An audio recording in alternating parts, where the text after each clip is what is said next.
Assalamualaikum. Di video kali ini saya akan sedikit menjelaskan tentang keturunan Rasulullah, kelahirannya dan kehidupannya sebelum diangkat menjadi Rasul. Selamat menyimak. Genealogi, kelahiran, dan kehidupan Nabi Muhammad SAW sebelum kerasulan. Genealogi itu apa sih? Genealogi atau nasab berasal dari bahasa Yunani. Genea berarti keturunan, sedangkan logos berarti pengetahuan. Jadi kesimpulannya, genealogi adalah kajian tentang keluarga dan penelusuran jalur keturunan serta sejarahnya.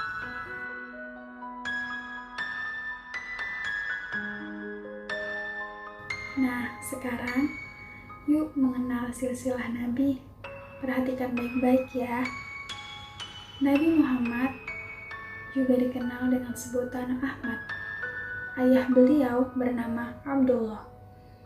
Abdullah memiliki beberapa saudara laki-laki dan perempuan. Mereka semua adalah anak dari Abdul Muthalib, yaitu kakek dari Nabi Muhammad. Abdul Muthalib adalah anak dari Hashim. Hashim memiliki saudara kandung, yaitu Abdus Syams, Naufal, dan Al-Muthalib. Mereka semua adalah anak dari Abdul Manaf. Nah, Abdul Manaf memiliki saudara kandung, yaitu Abdul Dar, Abdul Uzzah, dan Abd. Mereka semua ini adalah anak dari Qusay. Qusay memiliki saudara kandung, yaitu Zuhrah. Qusay dan Zuhrah adalah anak dari Kilab. Kilab memiliki saudara kandung, yaitu Ta'im dan Yaqzah. Mereka adalah anak dari Murrah bin Ka'ab bin Luay bin Ghalib. Hingga seterusnya sampai Nabi Ibrahim alaihissalam.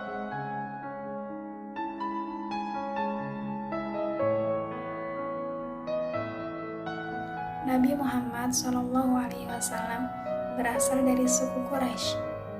Suku Quraisy adalah suku yang memiliki kemuliaan, suku yang terhormat, suku yang memiliki kedudukan tinggi, suku yang suci di kalangan bangsa Arab waktu itu.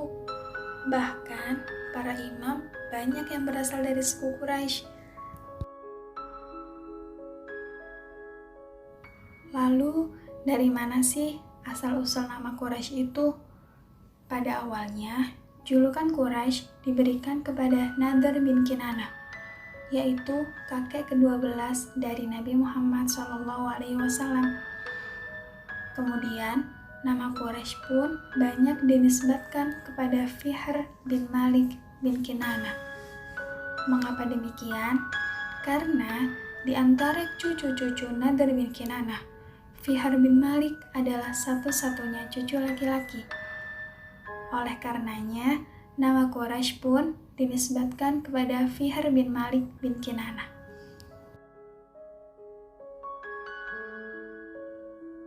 Nah, ada peristiwa nih di balik penamaan Quraisy.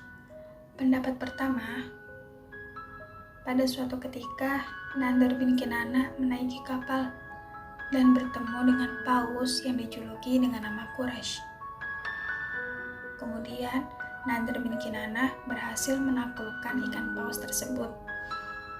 Pendapat kedua, dulu suku tersebut dikiaskan dengan ikan paus atau ikan yang mengerikan karena selalu menang dalam setiap peperangan.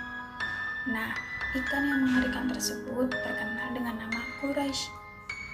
Pendapat ketiga, Quraisy berasal dari At-Takrish yang artinya berkumpul. Dulu, suku tersebut adalah suku yang terpecah belah.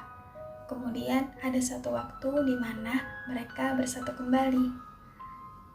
Pendapat yang keempat, Quraisy berasal dari kata Taqarish yang artinya berdagang. Karena suku Quraisy adalah suku yang gemar sekali berdagang.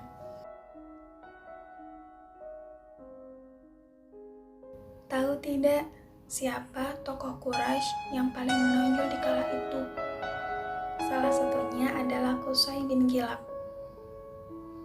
Qusay adalah orang pertama yang mengurus Ka'bah di kalangan kaum Quraisy. Qusay jugalah yang menyatukan kaum Quraisy ketika terpecah belah. Ia juga sebagai pencetus adanya Sikoyah. Sikoyah itu penyediaan air minum bagi para haji.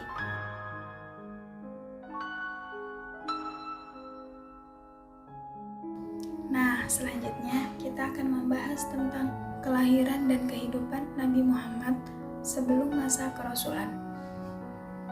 Nabi Muhammad lahir hari Senin, tanggal 12 Rabiul Awal tahun Gajah di kota Mekah. Kenapa disebut tahun Gajah? Karena pada saat itu ada Raja Yaman yang bernama Abraha. Ia sangat benci dengan Mekah dan Ka'bah, sehingga Raja Abraha memanggil pasukan bergajahnya untuk menghancurkan Ka'bah. Namun, datanglah burung-burung yang membawa batu berisi api, seperti yang diterangkan dalam surat Al-Fil.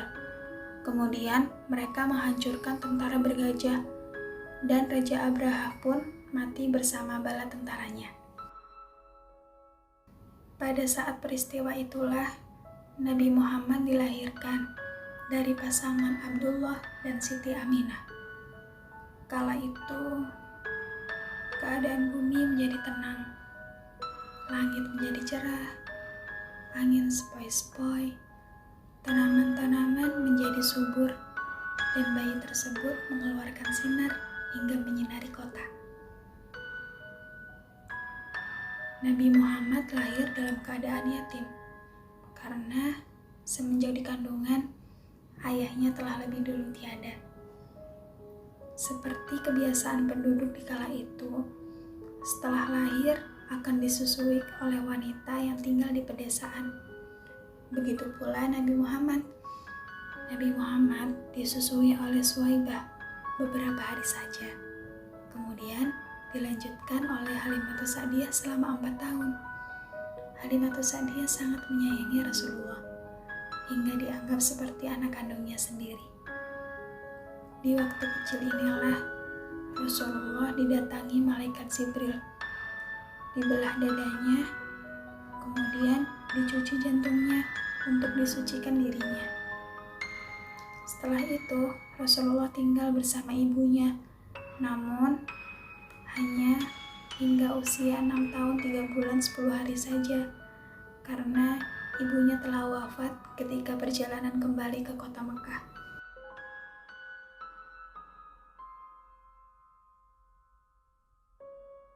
Sepeninggal ibunya, Rasulullah diasuh oleh Ummu Aiman, yaitu budak peninggalan ayahnya.